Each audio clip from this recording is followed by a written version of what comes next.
Welcome to Faith and Freedom. For the next few minutes, we hope to inform, inspire, and encourage you as we discuss the legal victories and challenges to your fundamental freedoms and religious liberties. Faith and Freedom comes to you from Liberty Counsel, a civil liberties, education, and legal defense organization. Join us now as Matt Staver, founder and chairman of Liberty Counsel, explains the latest legal issues all across this country. In the courtrooms of America, Liberty Counsel is winning the battle for your constitutional freedoms. A large crowd gathers in the nation's capital and around the country to remember those that have lost their lives since 1973 because of the Supreme Court's abortion decision. We're going to be talking to Amanda Hos today. I'm Matt Staver, founder and chairman of Liberty Counsel, and Amanda is a student at Liberty University and also interns with Liberty Counsel and has been doing that for about 2 years now. But you recently went to the nation's capital for the Rally for Life up there. Tell us about what you saw. Well, we saw a lot of people, that's for sure, which was really very inspiring. We're still not sure on the numbers, but just from past experiences, I would say it was definitely more than the average. And I think that's probably because it's an election year also. But I was asking my friends, I said, what was the age group that you saw the most? And usually we would see a lot of college students and such, and we did, but what was really cool is that we saw a lot of young kids, like in elementary and middle school, with So it was even younger. even younger, and it's like they're getting in on the movement at such an early age, which is so encouraging. That is really encouraging. Now, this is not your first time to go to Washington, D.C. for the memorial and the march and the gatherings for the January 22, 1973 memory of those who lost their lives in abortion. So compare this one in 2012 to the other ones that you've been to.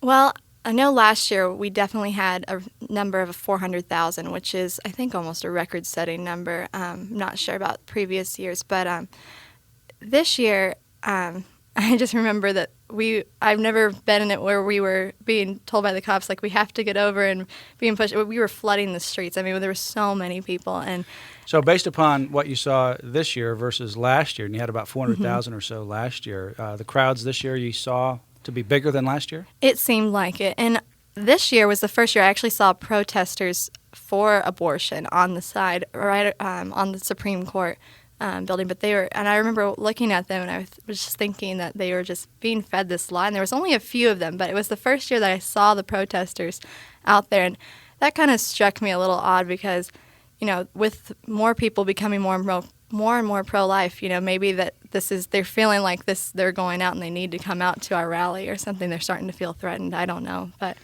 why do you think it's important to go to a rally like that in Washington, D.C.? I know there was a lot of other rallies in local towns across the country. I definitely think it's important because you need to see the bigger picture. I mean, we can get so caught up in, well, I'm pro-life in name, but what are we doing, you know? And I was at a meeting earlier that morning and Congressman Trent was speaking, and he said, you know, if you just stand on the sidelines but you don't get on the field and actually play the game, you can't win unless you get on the field. And until you go out there and see and join with other people and network and meet people who are like-minded, who want to make a difference and see Roe versus Wade overturned, you know, that's why it's so important to go to these rallies. It's not just a bunch of noise that we're making. You know, it's we're going to end this. And Congressman Trent was a good friend of Dr. Jerry Falwell, and I was riding in a cab with him one time where we were going from a meeting back to the airport, and the video that he watched back in the early 80s was the same one that I watched called Assignment Life, and that changed his life and changed his understanding of abortion. It also changed me as well. It's amazing how when you're actually confronted with the real issue, rather than the rhetoric of choice that you just simply read about from the other side and in the media, but you'll actually look at the issue of abortion. You look at the development of the unborn child in the womb from conception until birth. You look at what abortions actually look like and that these are real human bodies with visible human parts, just smaller than what we are, ripped apart just in a barbaric fashion. And you see that this is being pushed forth under the idea of choice. And then you also see the broken homes and the broken lives that follow after this. It really becomes a more real issue. And I encourage people listening to this program to not just hide in the sand, but also find out exactly what's going on. Look at the information. We've got a lot of this information on our website at lc.org. And if you go down to the front page, click on abortion, We have a lot of information there. There is no reason why people should remain ignorant on this important issue. It's definitely true. And I think our generation's becoming more and more pro-life because of modern technology. We're seeing, like you said, we're seeing the little babies inside us with sonograms and more legislation. We just need to keep encouraging our leaders in America to be strong, not just be pro-life in name only, but to put legislation out there that's going to keep showing America. Now, your generation, sometimes people call it the Millennial Generation, those that were born generally from 1980 on, generally called the Millennial Generation. That generation, polls show, surveys show, is more pro-life than previous generations. So that's a really good trend. And now what you saw up there is even younger people, not just people your age, but actually younger people that were born not very long ago. They're getting involved in this issue. Why is it that you think people of your age and your generation are becoming more pro-life than even people that are in my generation? Well, like I was thinking about this question yesterday, and I think it's definitely because of, more and more testimonies are coming out from, we're seeing a time lapse where women are starting to realize what they've done, and they're starting to hurt, and they're starting to come out and say, I am hurting from having my abortion, and I regret my abortion. And you're hearing more of those testimonies, and you're hearing testimonies from people that were part of a failed abortion that are alive today, or you're seeing more and more modern technology that's showing, this is a human life, and you can't just say it's a blob of tissue because it's right there on the screen. And I think that's what people are seeing. That's what younger people are seeing now, and they realize it's common sense. It's a baby, and they're coming out of the lie. They're coming out of the dark, and I think that's why more and more people are becoming pro-life. And also, I think it's because, your generation has run with this and taught us how to fight this fight, and I think we've just kind of taken it as one of our issues to end.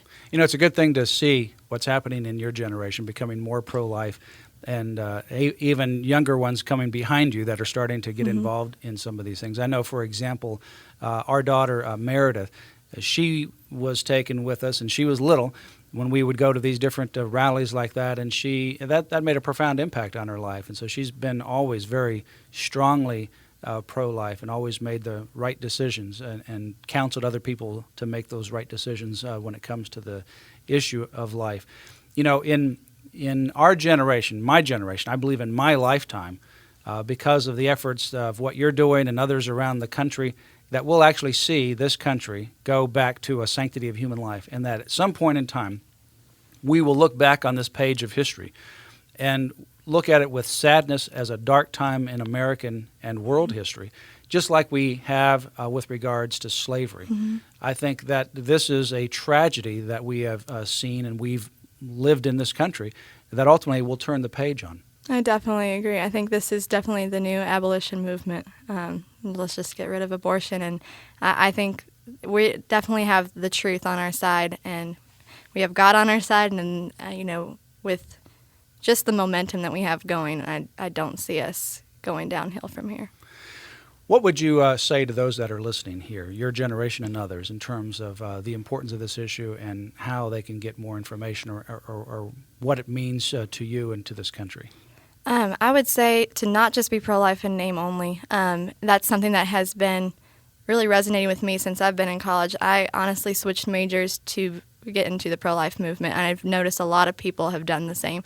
Got into politics because of that. And, start educating yourself. Start talking to people around you. You probably know a woman who's had an abortion and you don't even realize it. And this is definitely something that is not just pro-baby, it's pro-woman. And we need to be there for these people. We need to embrace them with grace. We need to give them the love of Christ. And we need to really step out on this issue, just be more educated and just making a stand for it more. And whether that's putting things on your Facebook, just making the cause heard. Well, there's a movie that is coming out. In fact, we're getting ready to debut it here at Liberty University School of Law, and it's called October Baby, and it'll be out in the theaters in just a few more weeks, actually. So look for it when it comes out. It's called October Baby. Anita and I watched it recently, and it is a powerful, moving picture, and it's about abortion. It's called October Baby, so watch for it when it comes to the screens. or go to Liberty Counsel's website. We'll be able to give you more information about that video. Stand for life. I think this is one of the most important issues that we face in our lifetime, and I believe that the culture of life will ultimately be restored here in America. Go to Liberty Counsel's website for more information, lc.org. Scroll down to the bottom, and you'll see abortion. And then when you click on that, you'll see all kinds of information. As Amanda says, share it on your Facebook. Get it out to other people. Make a difference and stand up and be the voice for those who are voiceless. Go to Liberty Counsel's website for more information. To help support this ministry, you can give a credit card contribution online at lc.org. You have been listening to Matt Staver of Liberty Counsel. We hope that we have motivated you to stand up for your faith, family, and freedoms. We can accomplish a lot when we work together. Get informed and get involved today. Sign up for our free monthly newsletter, The Liberator. We will send it out to you free of charge. Stay informed with our Liberty Alert email updates. Just click on the website at www.lc.org or call us at 1-800-671-1776. Tune in next time to learn more about your rights right here on Faith and Freedom.